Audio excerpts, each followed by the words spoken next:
Hi everybody, I'm going to make a short video today to show you real quick how I did this week's project with the, the spooky tree and the Halloween title.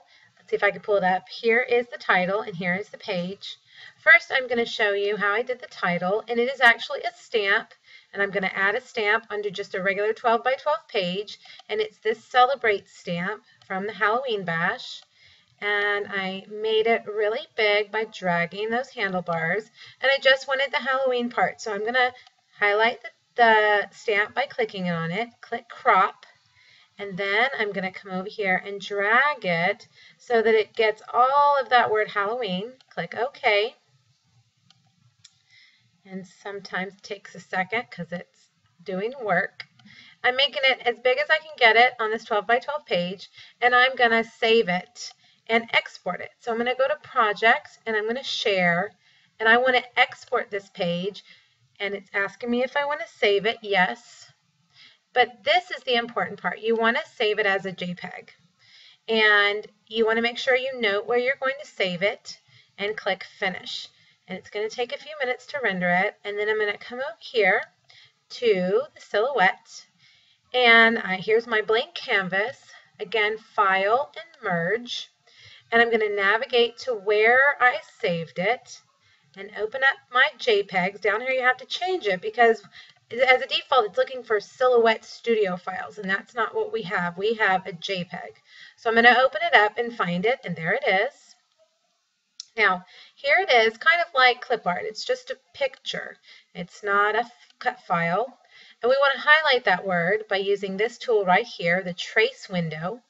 And I'm going to select Trace Area, and again hold down and drag it all the way over, and it's going to highlight it. But I want the whole thing filled in with yellow, otherwise it's going to cut a double line on the outside and the inside of that yellow. So if you come over here to the high pass filter and scooch it all the way up until all that yellow is filled in, and then click Trace. And I'm going to grab that picture, and you can see the red is what's going to cut. So I can delete this picture here. Of course, it's not doing it for me right now, so I'm just going to move it over to the side. Come over here. Now, because I'm lazy and I don't want to glue on each individual letter, I'm going to weld them so that they're one word. So above here, I'm going to hold down my mouse, click and drag so that I have the whole word highlighted. Come up to Object and Modify and Weld. And what you can see is those little gray lines pop up, meaning it's kind of separated all those. It's not one unit. So now I can click on each letter and start dragging them over each other. And you can see right here, I want them to overlap. That way, when it cuts, I can peel off the whole word at one time. There's not going to be any space. And if you move it around like I just did, it may not all be straight. So if you just click on it and hold your left arrow over, it'll drag. Now I'm not going to do the whole thing for time's sake, but I do want to show you once you have them all there, you're going to again drag over with your mouse and click Object and click Modify and Weld again. And you can see here, if I zoom in, how it's connected those. Now that it's going to cut and keep them connected, and that just makes it a whole lot easier when you're trying to glue down. Now the other thing I wanted to show you was how I did the tree.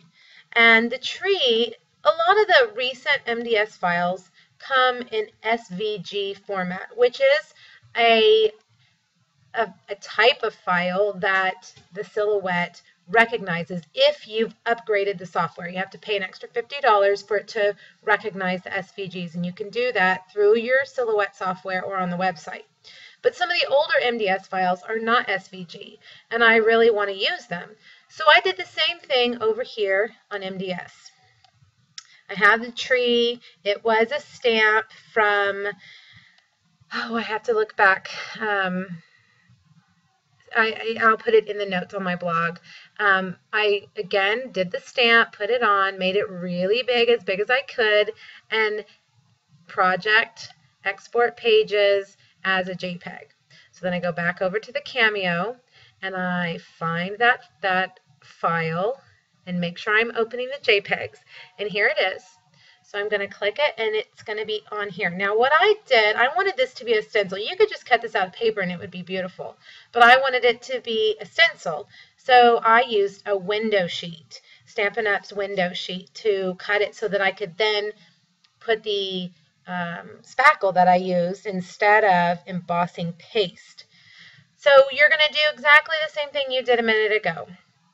Select, up here is the trace window, which is already open. I'm going to select the trace area and I'm going to highlight. Make sure I get the whole thing in this window, okay?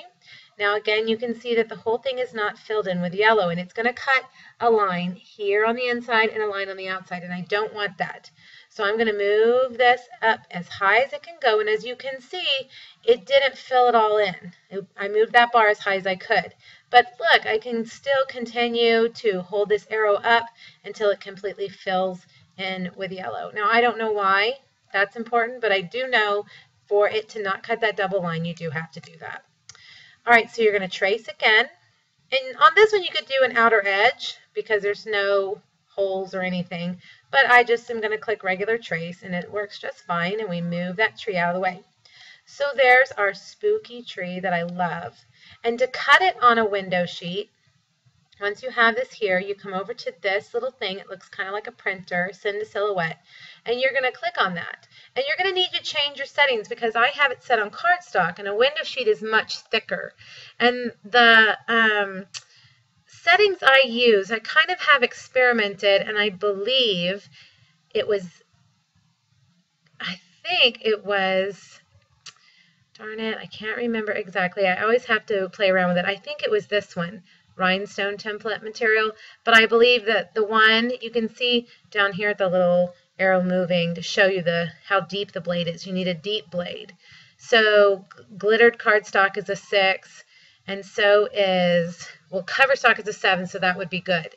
And you can always put it in and do a test cut right here, and it does just a little rectangle to see if it's going to cut that window sheet all the way through. So do that before you waste a whole window sheet like I did before, and you know, it spends all the time cutting and it comes out and it didn't cut deep enough, and it's so annoying.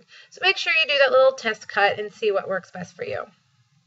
So there you have it. That's a little video to show you just the 2 simple things I did this month using MDS with my Cameo Silhouette, which I'm just addicted to and can't seem to not do anything lately without using both of those. I hope you guys enjoyed it. Thanks so much. Bye-bye.